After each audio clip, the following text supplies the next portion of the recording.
I'm Jason Niederkorn, the executive chef of Pink Cabana, and today I'm going to be making one of our new dishes on our spring menu, Alaskan halibut, which we're going to pan roast and baste.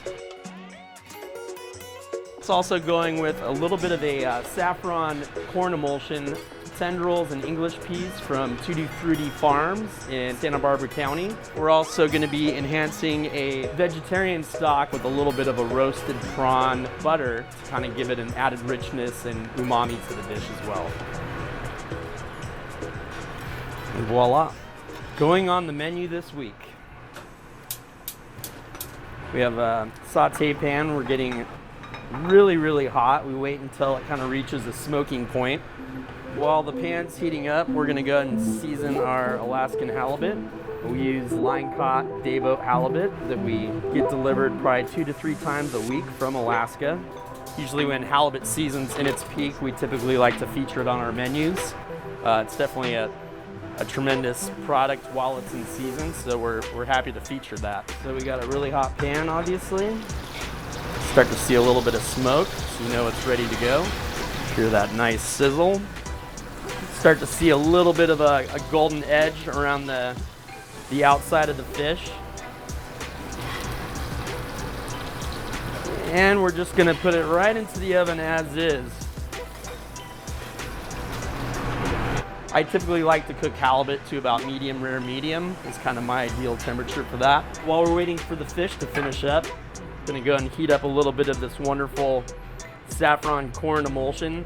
Coachella Valley corn is probably some of the best in the nation and actually just started coming into season this past week, so I figured why not. Basically, we just take the corn kernels, slowly poach it in milk with saffron threads for about 20 minutes until they're very tender. Puree it in a blender and pass it through a fine sieve. We already blanched and shocked these English peas, which just came into season. So we're just gonna warm them through in a little bit of extra virgin olive oil, a pinch of sea salt. Over to the right, we have our vegetarian stock reducing down. It's gonna finish that off with a little bit of roasted prawn butter. And we do that by taking shrimp shells. We toast them off until you can smell them, and they're very aromatic. And then we just pulverize it into the butter and strain it out. Swirl that in to the veg sauce stock. Then lastly, we're just gonna give the English pea tendrils, or the tops, just a very light wilt in the same pan with the peas.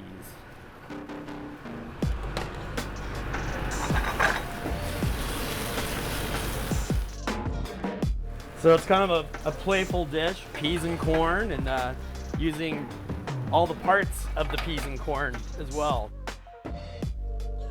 We like to do dishes with very few components, but really showcasing really great quality ingredients, sound technique, let the food speak for itself, basically. All right, so that's finishing up. Let's go ahead and see how our halibut's doing. That's looking right, a little bit undercooked still, but what I like to do is give it a nice base to bring it back to finish it up. So we're gonna add a little bit of butter. The butter also helps promote browning. The milk solids in the butter give it a really nice kind of last minute caramelization. Okay, take a peek.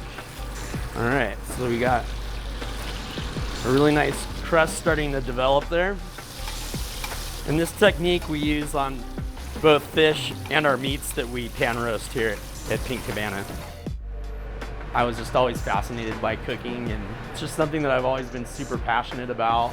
I can tell we're still a little bit undercooked, so I'm gonna pop it back in the oven for another 30 seconds while we finish our plate up.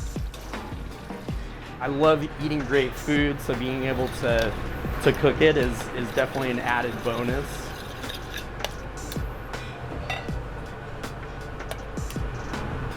A little bit of the saffron corn emulsion. The English peas and pea tendrils. We do a pretty major overhaul seasonally, so 4 times a year, trying to utilize the best product I can get, which is in peak season basically. So it's definitely a process. And we've left ourselves a little bit of room to kind of have a bit of a moat of the broth. The roasted prawn shells and vegetable stock with corn. One thing I've learned over the years is I may think it's a great idea and I may love the dish, but if we're not getting tremendous guest feedback or it's not selling, then we take those things off the menu and replace it with something else. And voila. Going on the menu this week,